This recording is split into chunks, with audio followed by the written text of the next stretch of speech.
Alors, bonjour tout le monde. Un très grand plaisir et beaucoup de fierté ce matin de vous présenter cet après-midi, en fait, les grandes orientations du premier chapitre du Livre bleu qui était très attendu. Plusieurs questions souvent le matin à l'Assemblée nationale. Et avant de commencer sur le contenu, je tiens à expliquer cette démarche qui est en plusieurs étapes. Une démarche qui découle d'abord et avant tout d'une promesse aux membres, mais une promesse aux Québécoises et aux Québécois qui vont, lors de la prochaine élection générale, avoir des choix à faire. Donc, la promesse, elle était très simple. Il y a plusieurs questions légitimes sur l'indépendance du Québec. Nous allons y répondre dans un livre qui s'appelle le Livre bleu. Étant donné la densité des questions et des réponses, on va segmenter par chapitre. C'est le premier chapitre donc qu'on vous présente aujourd'hui. C'est le fruit de consultations de gens talentueux, d'experts. C'est par contre pas le fruit d'une commission parlementaire. Il faut être très précis sur le fait qu'il s'agit d'une première mouture. Les étapes que ces chapitres-là vont suivre, c'est l'adoption lors du Congrès. Mais une fois qu'on aura un livre au Congrès, ce sera une version 1 appelée à être amendée et à évoluer au fur et à mesure que la société civile va amener des propositions d'amendement. Ce qu'on vous présente, là, c'est le fruit de nos consultations internes et de notre réflexion, mais ce ne sera pas final. C'est également aujourd'hui une version abrégée. Vous aurez plus de détails dans la version déposée au Congrès, mais comme je vous dis, c'est très dense. Les chapitres sont souvent très longs, donc on a voulu aujourd'hui aller à l'essentiel. Donc, le Québec, au jour 1, aura une position intéressante et enviable à l'international, et l'indépendance du Québec permet de faire rayonner cette position-là, faire rayonner, faire exister le Québec. Et nous sommes ici au Château Frontenac, au lieu, endroit très symbolique en matière de relations internationales. Vous vous souviendrez notamment des deux conférences de Québec en 1943 et 1944, avec Roosevelt et Churchill qui étaient présents ici notamment. Et avant de commencer sur quelle sera cette séquence qui mènera à un Québec qui rayonne partout dans le monde, je veux rappeler quelques faits sur la position de départ d'un Québec indépendant. Donc, un Québec indépendant sera le deuxième pays le moins endetté par rapport aux pays du G7, tout juste derrière l'Allemagne. Un Québec indépendant sera la 27e économie mondiale, malgré une population qui est somme toute petite par rapport à d'autres pays. Nous aurons le 17e plus grand pays du monde, un pays en superficie qui est plus grand que n'importe quel des pays européens que vous connaissez, Allemagne, France, Espagne. Nous serons la 6e nation la plus égalitaire de tous les pays de l'OCDE, 4e pays dans le classement de l'OCDE en termes de taux d'emploi chez les femmes. Nos élèves seront 7e comme point de départ, 7e dans les classements en mathématiques, 12e dans les classements en lecture, 11e en sciences. L'économie également la plus ouverte aux autres pays en termes commerciaux dans le G7 lorsqu'on regarde la proportion d'échanges extérieurs, d'échanges commerciaux extérieurs par rapport au PIB. Bref, un Québec indépendant sera très bien placé comme posture de départ. Je rappelle que le Parti québécois a fait tout ce travail-là, notamment dans le document sur les finances d'un Québec indépendant. Je vous y réfère un peu plus tard dans la présentation. Donc, rentrons dans le vif du sujet. Dans le budget de l'an 1 dont je viens de vous parler, on a calculé que le budget des affaires internationales, des affaires étrangères du Canada est d'environ 10 milliards de dollars. En clair, ça veut dire que les Québécois financent le 5e de cette somme. Nous dépensons comme Québécois par année présentement 2 milliards de dollars pour une représentation internationale qui n'est pas la nôtre et qui, trop souvent, non seulement ne représente pas nos intérêts, mais travaille contre nos intérêts au profit des intérêts d'une autre province canadienne.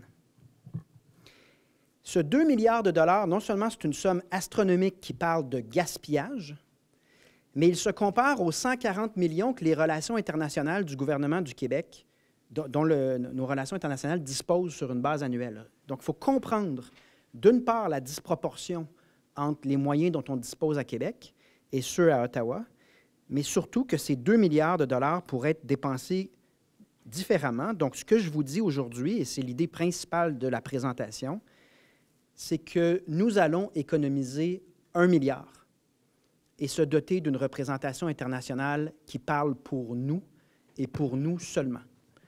Donc, de 2 milliards, on va passer à 1 milliard. Souvent, on nous demande, mais à quoi ça sert l'indépendance du Québec quand tout le monde se préoccupe de santé? Bien, je suis obligé de rappeler à tout le monde que le gouvernement du Québec a demandé les transferts en santé au fédéral à la hauteur de 6 milliards, puis on a obtenu 1 sur 6. Mais quand que je vous dis qu'en affaires internationales, on va quintupler le budget des relations internationales du Québec, plus que quintupler en fait, et économiser 1 milliard de dollars, mais ça fait 1 milliard de dollars qui peut être utilisé en santé, en éducation ou en allègement du fardeau fiscal. La souveraineté est donc nécessaire pour parler de notre propre voix, pour exister pleinement à l'échelle internationale. Et concrètement, qu'est-ce que ça signifie? Ça signifie qu'on signe nous-mêmes nos traités et ça signifie qu'on génère nous-mêmes des retombées économiques pour nos entreprises québécoises. En termes de retombées économiques, là, on a pris les chiffres du bureau de Munich et du bureau de Bruxelles et ça se calcule en plusieurs dizaines de millions de dollars, les retombées économiques, de pouvoir signer des ententes commerciales avec des entreprises québécoises qui font des affaires qui autrement n'auraient pas eu lieu. Donc, sans sa souveraineté en matière étrangère et de représentation internationale, le Québec est condamné à être invisible et tributaire des positions du fédéral qui ne sont pas alignées sur les nôtres. Si je vous dis Danemark, Suède, Norvège, des pays dans lesquels j'ai vécu, vous voyez tout de suite le drapeau. Vous voyez en tête quelque chose qui vous fait penser à ce pays-là. Ce sont des pays petits, plus petits que nous, qui ont une marque de commerce forte. La réalité, c'est qu'en ce moment, on paie 2 milliards par année et on n'a aucune existence, aucune marque de commerce et une stratégie qui n'est pas alignée à nos intérêts. D'ailleurs, durant la crise tarifaire avec les Américains, qui nous a rappelé l'importance d'être indépendant, l'importance de conserver sa souveraineté sur le plan diplomatique? Nul autre que Stephen Harper et Jean Chrétien. Bien, moi, je vous dis ce matin, c'est la même chose pour le Québec, mais dans un contexte où le gaspillage à Ottawa est éhonté, en plus de ne pas servir nos intérêts. Donc, choisir l'indépendance, c'est choisir non seulement une approche cohérente en fonction des intérêts du Québec, c'est également choisir l'ouverture sur le monde, parce qu'en ce moment, nous n'existons pas. C'est le Canada qui se substitue à nous et trop souvent substitue des intérêts autres que les intérêts des autres provinces. Donc, la sortie d'aujourd'hui a 3 objectifs dans ce contexte-là. Vous dévoilez un calendrier détaillé de comment notre diplomatie québécoise va prendre de l'expansion au cours des prochaines années. Deuxièmement, expliquer pourquoi le Québec aurait tout avantage à parler en son propre nom. Troisièmement, c'est de vous donner un certain nombre de réponses à des questions très pratiques, très terre-à-terre, sur les questions des relations internationales. Par exemple, au lendemain de l'indépendance, qu'est-ce qui arrive avec les traités signés par le Canada? Donc, passer à travers un certain nombre de questions légitimes qui se posent dans cette transition vers un Québec qui existe. La question légitime que les Québécois vont se poser, ceux qui nous écoutent, je présume, vont se dire, est-ce que le Québec est capable? Est-ce qu'on est capable de déployer des ambassades et d'exister? Je vous répondrai très simplement, premièrement, si des centaines de peuples et de nations sont capables, il y a des bonnes chances qu'on soit capable.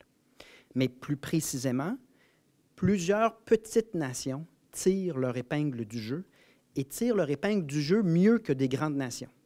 Dans un classement récent effectué par l'Université de Caroline, la Suède se trouvait au 4e rang de toutes les nations en termes d'influence internationale, suivi par des pays comme la Norvège au 12e rang et le Danemark au 14e rang. Ce sont des pays qui sont plus petits que nous en population. Comment expliquer cela?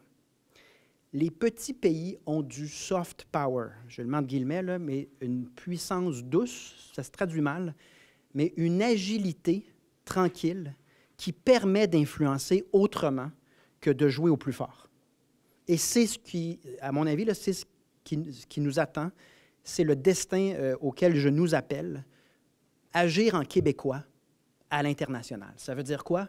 Promouvoir la paix, être parlable, être capable de médiation, être capable de réflexion, être dans une logique pacifiste et terre à terre. Donc, ce qu'on constate des pays scandinaves dans lesquels, je vous rappelle, j'ai vécu quand même presque 3 ans, là, c'est qu'ils ont une compréhension de leur rôle. Ils n'ont pas une armée démesurée, mais ils sont capables d'être agiles là où d'autres ne sont pas agiles. Le fait d'avoir une marque de commerce distincte aide également. Donc, les gens vont nous reconnaître et en passant, c'est déjà le cas. Donc, je veux nommer que partout dans le monde, le soft power québécois est déjà reconnu. Parce qu'on a déjà des diplomates, on a déjà des bureaux, on est expert en bijuridisme, et je le sais parce que je suis un gradué de l'Université McGill en droit, j'ai fait ma common law et mon droit civil. Combien d'avocats j'ai rencontrés, puis Pascal Paradis pourra vous parler de sa carrière, combien d'avocats québécois j'ai rencontrés, en Europe notamment, parce que le bagage linguistique et bijuridique était pratique. On a du soft power parce que notre tendance à éviter les conflits qui, des fois, compliquent notre dialogue social a quand même de grands avantages dans le domaine de la médiation. Nous sommes reconnus déjà comme des experts. Donc, nous avons déjà ce soft power, nous avons déjà cette capacité à tirer notre épingle du jeu. Et je pense que 10 ans après l'indépendance, les gens vont déjà commencer à nous percevoir comme des gens qui font partie de la solution quand c'est compliqué, qui font partie de la médiation lorsqu'il y a des conflits potentiels à l'horizon. Je vous donne un exemple. Le directeur général des élections du Québec a effectué des dizaines de missions dans combien de pays, dans de nombreux pays, pour les assister en matière de bonnes pratiques démocratiques. Donc, je ne ferai pas l'inventaire, Pascal Paradis ferait un meilleur inventaire de l'intervention québécoise, mais elle est déjà là. Et à ça s'ajoutent d'autres facteurs. Donc, on a une différence culturelle en Amérique du Nord. Ça fait du Château Frontenac, de la Ville de Québec, un endroit idéal pour un terrain neutre de discussion. Ça a déjà eu lieu dans notre histoire. On était actifs déjà dans les organisations internationales. On a aussi, puis ça c'est intéressant, c'est un témoignage sur lequel on pourra revenir, mais nous ne sommes pas perçus comme un peuple de dominateurs. Nous ne sommes pas issus d'une domination coloniale sur d'autres nations et nous n'avons pas vraiment de passé conflictuel. C'est mieux reçu que d'autres nations dans certains contextes. Et nous sommes connus comme promoteurs de paix déjà. Donc, vraisemblablement, nous avons déjà une personnalité à l'international. Tout ce qu'elle demande, cette personnalité-là, c'est qu'on la confirme et qu'on lui donne des ressources. Ce à quoi peut-être certains observateurs vont me poser la question, oui, mais les États-Unis, vous avez tous vu l'actualité aux États-Unis. Qu'est-ce qu'on va faire avec les États-Unis? Donc, laissez-moi prendre quelques instants sur cette question importante. Premièrement, je vais vous annoncer aujourd'hui que mon prochain voyage diplomatique, après avoir fait l'Alberta, la France, l'Angleterre, l'Écosse, la Belgique et plein d'autres pays, mon prochain voyage sera aux États-Unis. Et je essentiellement, je suivrai les pas de René Lévesque lorsqu'il avait fait son discours au Economic Club de New York. Donc, j'aurai des annonces à faire. Mais c'est notre prochaine destination diplomatique. Je tiens à le dire d'entrée de jeu, un Québec indépendant ne déménagera pas physiquement sur la carte du monde et va conserver les mêmes voisins. Et donc va conserver le même intérêt à avoir les mêmes bonnes relations.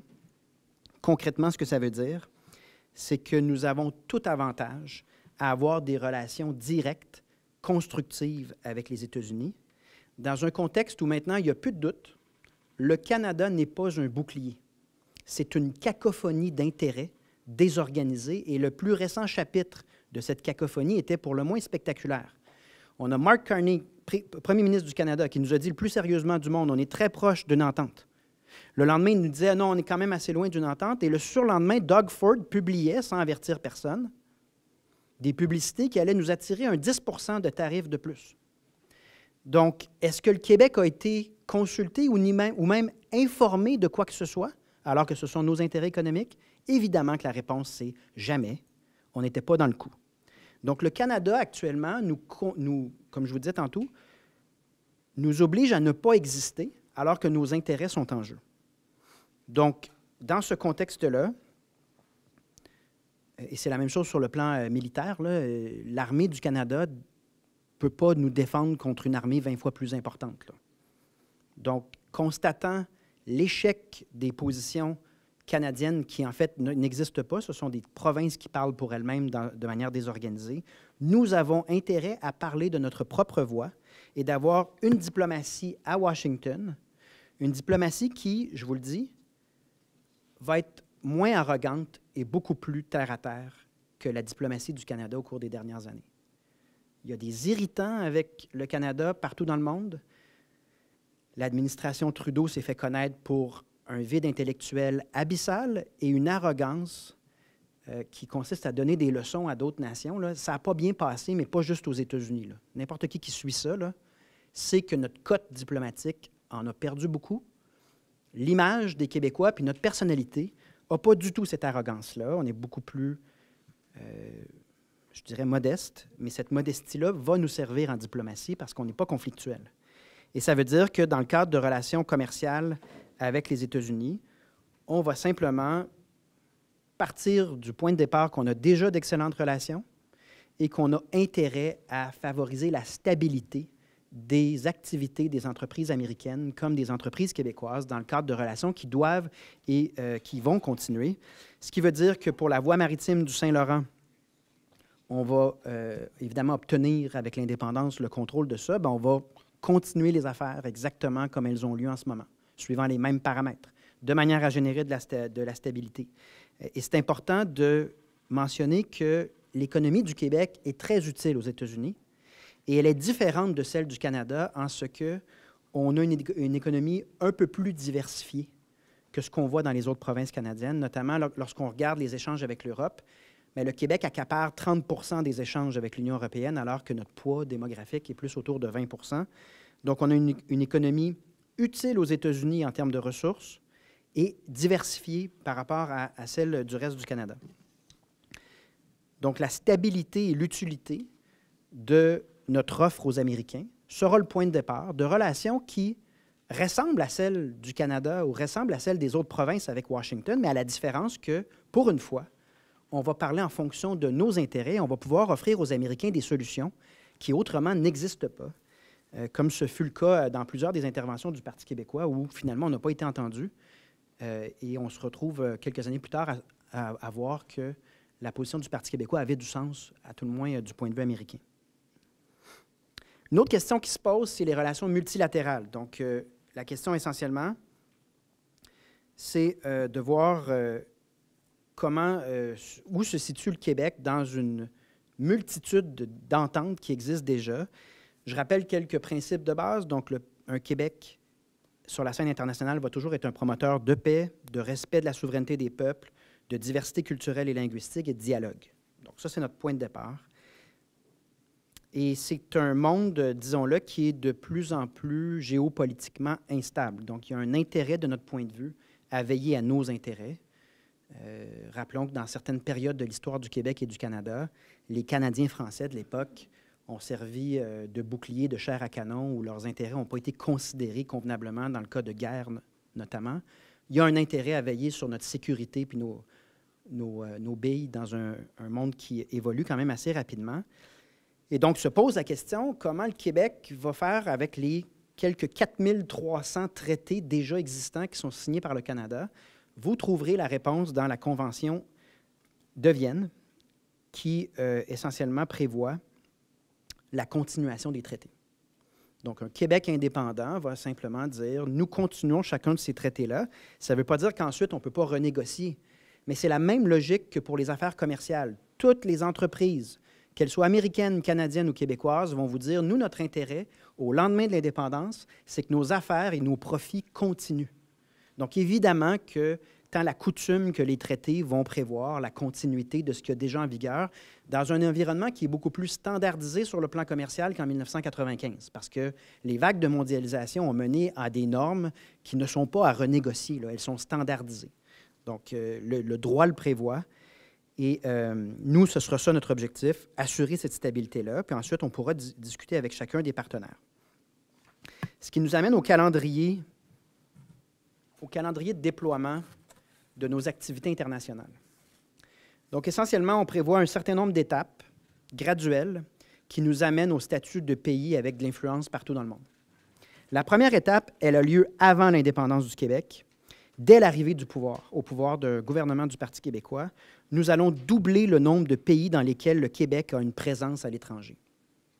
Donc, dès notre arrivée, on va identifier un certain nombre d'endroits stratégiques qui, sur le plan commercial et diplomatique, ont du sens en fonction d'un critère de coût-bénéfice, mais je vous donne quelques exemples qui ont du sens et qui seront étudiés. L'Irlande, la Suède, le Cameroun, les Pays-Bas, la Suisse, l'Afrique du Sud, l'Australie, le Vietnam seront des endroits où on considérera s'établir. Donc, ce sera une première étape de déploiement qui est concomitante à l'étape 2, qui est celle de notre demande officielle à toutes les grandes fédérations sportives pour la mise en place d'équipes nationales du Québec. Ça implique notamment l'équipe nationale de hockey du Québec dans toutes les compétitions internationales. Donc, c'est finalement, avant l'indépendance du Québec, le Québec va se mettre à exister et à rayonner partout dans le monde. C'est notre destin. On a le droit d'exister. Donc, on va agir en conséquence. Et ça fait partie des engagements électoraux. Donc, au moment de voter, les gens sauront que si on vote PQ, c'est que le Québec se déploie dans le monde puis existe. Ensuite, dans l'étape 3, qui a lieu le lendemain du vote pour le oui, ici, donc on a la reconnaissance automatique du corps consulaire présent au Québec. Donc, le Québec communiquera avec ses représentants pour leur signifier, si c'est le souhait de leur gouvernement, là, une reconnaissance immédiate comme ambassadeur de leur pays. Donc, nous allons envoyer des communications en ce sens-là. Rappelons que 2 pays, les États-Unis et la France, disposent d'un consulat général à Québec, alors que 31 autres pays ont des consulats à Montréal. Donc, il y a déjà une base de diplomatie, mais on va tout de suite inviter et confirmer les pays qui voient un intérêt à être actifs et audibles au Québec, suivant le oui. Je peux vous confirmer déjà que le fait qu'on se dirige vers un oui suscite beaucoup d'activités diplomatiques en ce moment au Québec. 4e étape, la conversion de l'ensemble du réseau diplomatique du Québec. Donc, on a déjà évidemment des délégations, des représentations, des antennes. Transformation de ces bureaux-là en des ambassades et des consulats, comme il se doit, là, comme n'importe quel pays normal fait. Donc, ça aussi, ça a lieu de manière concomitante à l'étape 3. On est au lendemain d'un vote pour le oui. Et l'étape 5, c'est poursuivre le déploiement du réseau diplomatique du Québec à l'étranger, de manière à ce qu'on ait des ambassades puis qu'on ait des présences dans toutes les organisations internationales.